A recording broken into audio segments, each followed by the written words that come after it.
students generally have an ambition of either to be a television anchor or a newspaper reporter. Yes, there is no harm in it, and we always encourage them to be so.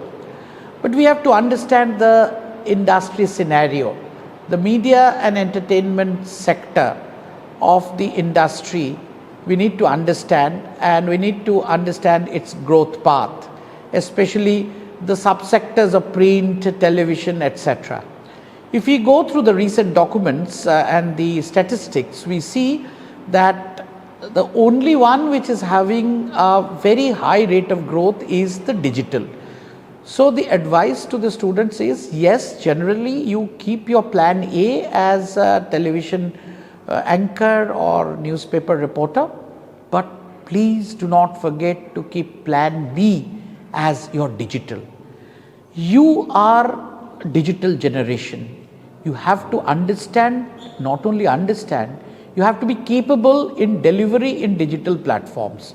So small video shoot, video edit, captions, all these are required of you. You need to deliver, you need to be equipped, you need to be empowered.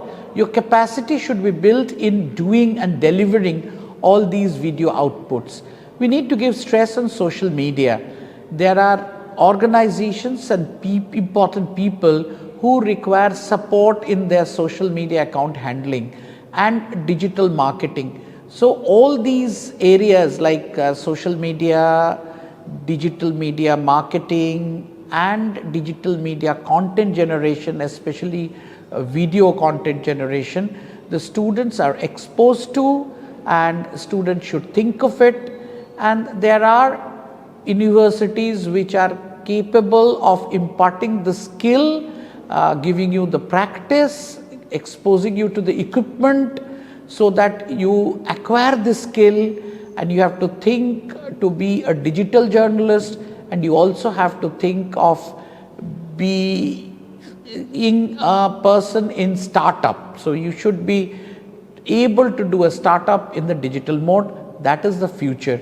You can go through the statistics of the growth of digital media and repose your priority on digital.